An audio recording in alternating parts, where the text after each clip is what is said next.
Hello, I'm Dr. Gregory Seltz, Executive Director of the Lutheran Center for Religious Liberty. Welcome to our sharing of our Two Kingdom Mom and Pop papers, Bold Biblical Principles for a Robust Public Christian Life for Culture and for Church. Today, religious liberty and the power of Reformation Restraint. There's power in restraint. I know that's not a popular public position today, but it is the position that our faith challenges for us as Christians. I realize that in many ways it also sounds counterintuitive. How can there be power in prayerfully gathering the facts, tempering one's emotions, and trying to see the whole context of an issue? Don't things get done when people passionately protest? Don't things change when people have had enough and are motivated to just do something, anything, as long as they're committed to the cause? It's true that kind of activity can change things. The only question is whether such change is ultimately for our good. Restraint, seeking the truth, or what we at the LCRL call Reformation Restraint, realizes that God is already at work in the world to keep the peace through his left-hand kingdom rule of power. And it recognizes that we as sinful people usually have a very limited perspective on exactly how evil is truly kept in check and ultimately vanquished. Remember Peter literally rebuking Jesus when Jesus talked about the cross in Matthew 16.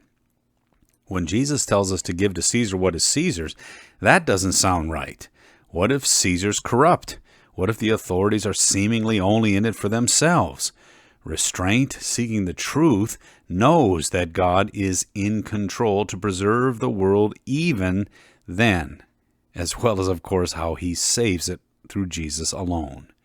Such restraint lays on the believer the challenge to put liberty, temporal liberty, to work prayerfully, to think before one acts. Keep that in mind, especially when passions run deep. Honoring the vocations of elected officials, of officers, of parents and teachers is not just a traditional nicety. It's an acknowledgement that God is at work in those vocations for the sake of the community and the common good, even sometimes in spite of particular individuals. To the contrary.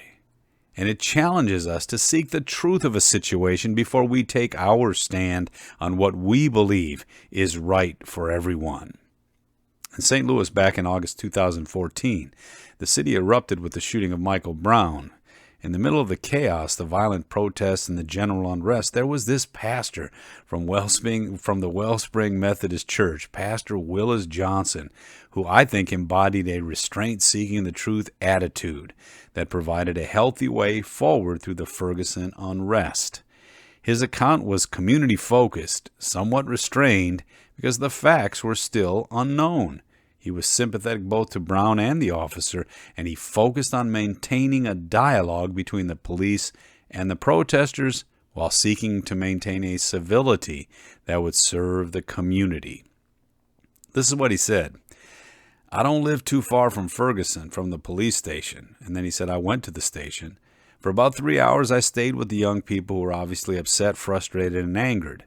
The group of young people wanted some answers, and they were going to rush the police station. And I'm sure I was not the only person there that said, well, maybe that's not the best of ideas. Later I said, look, I live here. I pastor the church down the street. And not that I'm that important, but I think maybe I can go into the police station. I did.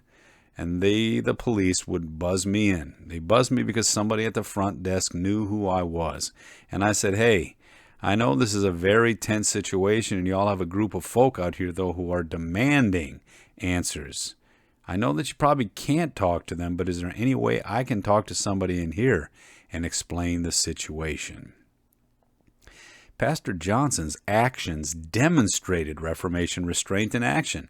He was a person involved in the community, one who is known by the police and the leaders, one sympathetic to all the members of the community, but also respecting the God-given authorities there, seeking to preserve the foundations for future restorative action. So as you think of the issues in the community today that seem to demand our action, remember the purpose of the engagement. Remember that God is at work already in many and various ways through moms and dads, police and political leaders, business owners, and other leaders as well. Keep that in mind as you seek to undergird their work and hold it accountable as well. And finally, remember this. Keeping the temporal peace is ultimately for the sake of proclaiming the eternal Prince of Peace, Jesus Christ. And He is the only one who can change hearts and save lives now and forever. That's a liberty worth putting to work for the sake of the community and the gospel. I'm Gregory Seltz. Remember to continue to put your temporal liberties to work for the sake of the eternal liberties of Christ. Words to live by, actions to bless. Have a great day.